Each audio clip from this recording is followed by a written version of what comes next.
But here we go now, through the final few corners for the TCR Italian Festival here at Vallelunga. Norbert Michels has not put a wheel wrong in the 105 machine as he leads home his teammate through the final few turns. He'll be looking for the checkered flag now, accelerated up into the last corner. One last braking zone, one last turning, one last acceleration. That story on the right-hand side as they make their way across turn 4. For the first time, it continues on with the Lincoln Coast with 3-1. And look at Zach Suter hanging around the outside at turn 5. You're looking from Aaron Cameron. There is the tough lift Audi, who's made up 3 positions.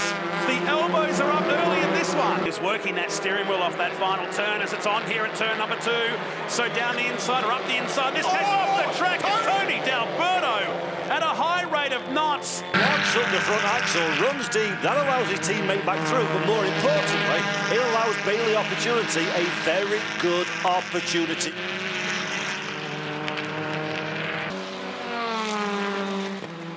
So that's how that formed down here at turn 2. So the Lincoln Co just ahead of Elishay was returning to the track. 6 now for Rob Huff in the ComTU Audi.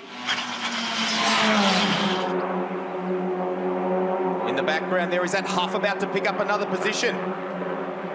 No, in fact, it's the rear gunner. Fred Vervish is keeping that pressure on Buck, and he's helping his teammate, doing everything he can at the moment as they come through the chase.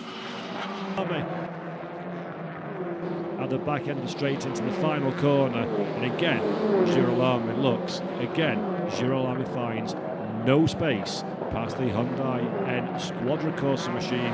Norbert Michels, can he get the inside line? No, he can't. Looks to the outside line.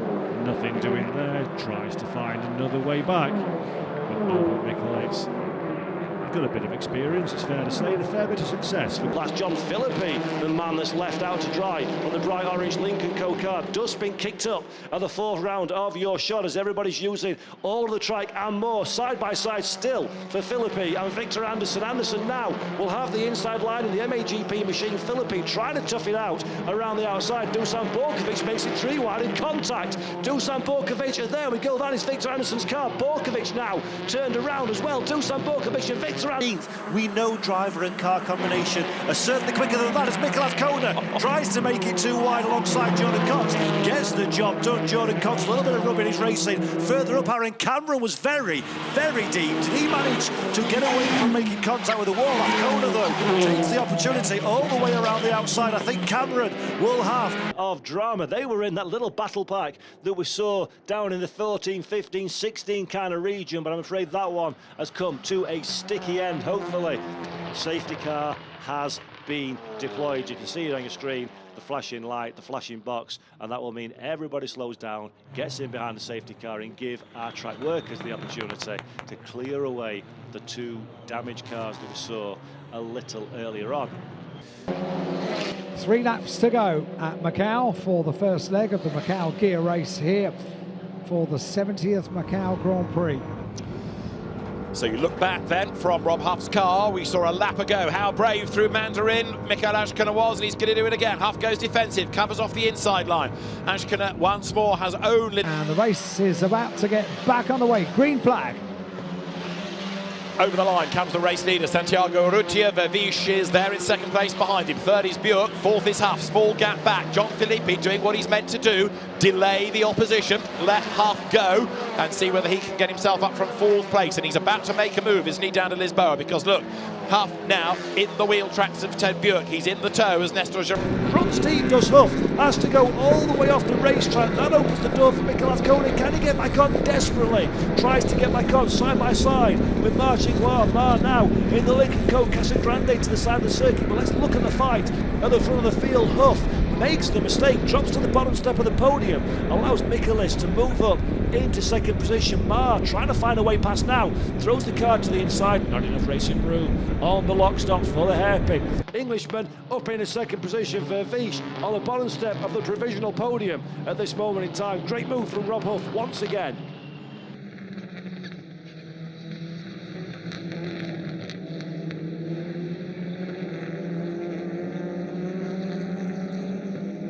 At the front of the field, and there we see, slowly, he's on the outside line, lets everybody pass, and Frederik Vervies, from an incredibly solid drive, in third position, has got a problem in that 1-2-2 machine. Is this the end of the Belgian driver's day? We'll find out. He crosses the pit entry, so he's not going down pit lane.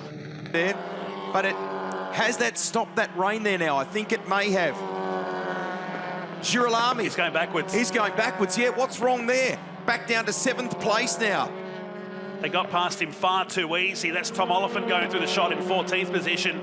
Bad sportsmanship flag now being shown to Will Brown, our race leader, exceeding track limits. And Azcona now is also some news is through from race control as well. That 5 seconds that was handed to Frederik Vervies has been suspended until the end of the race. So it's another twist in the mix of this race now.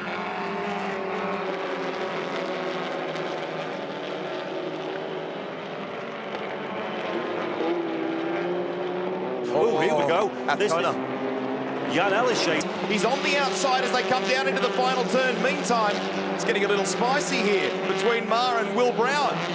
So all happening with these battle packs. Santi Arruzia leads from Nestor Girolami and Tony D'Alberto. Here comes Michael Clementi having a look at Ben Bargwanna.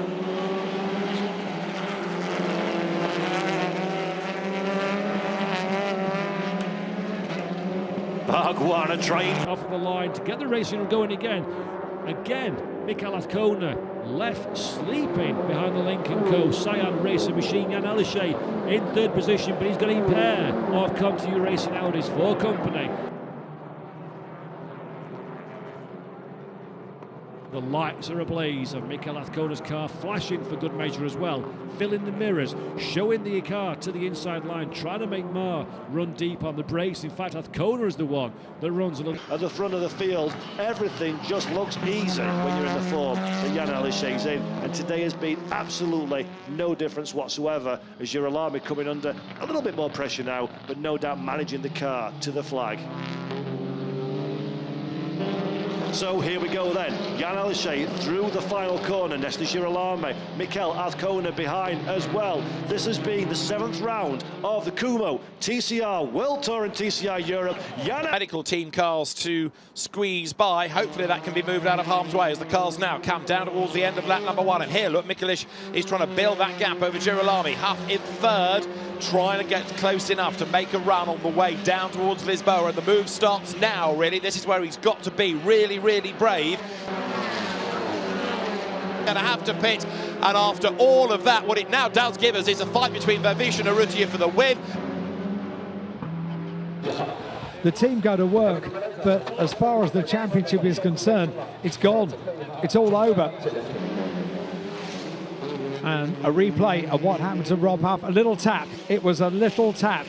And a little tap that did so much damage, because then the bonnet flies up, the windscreen is broken. Position, Norby immediately to the inside to defend the two Hyundais side by side just behind. Frederik Vervies makes a lightning start in third position, trying to find a way past the sideways Hyundais. Can he find any space? Ted Bjork keeping a watching brief as well. Vervies aggressive to the inside. Azcona around the outside. Vervies now trying to fight in for second position. Look at that performance. He'll get it. Peugeot to the outside into T1. Girolami holds on to the inside line. Jordan Cox decides discretion is the better part of valor. There's still one more lap to make that move. So watch that and watch at the front. It's 5.7 seconds. There is the Schaeffler Peugeot opening the door, and Jordan Cox with a... So that 5 seconds has been added to Will Brown's time, and the same for Frederik Vervies. Both have been alleged to jump the start. 5 seconds will be added to their time at the end of this race. What a shame, and he knew it too, because he endeavoured to stop the car, to arrest it. That's why the ComTU entries swamped him off the line. Jordan Cox down the inside now of Zach Suter. So Zach Suter snared that pole position. That's Clementi just on the hard stand on the left-hand side, so he's pulled out the way and let these guys battle it right down to the wire into the Schaeffler elbow for the final time and onto the famous Conrad Straight. So Arrutia's just got a bit of a margin here as we set sail for home. Yeah, Santi Arrutia's done everything he needed to do in this race. Got the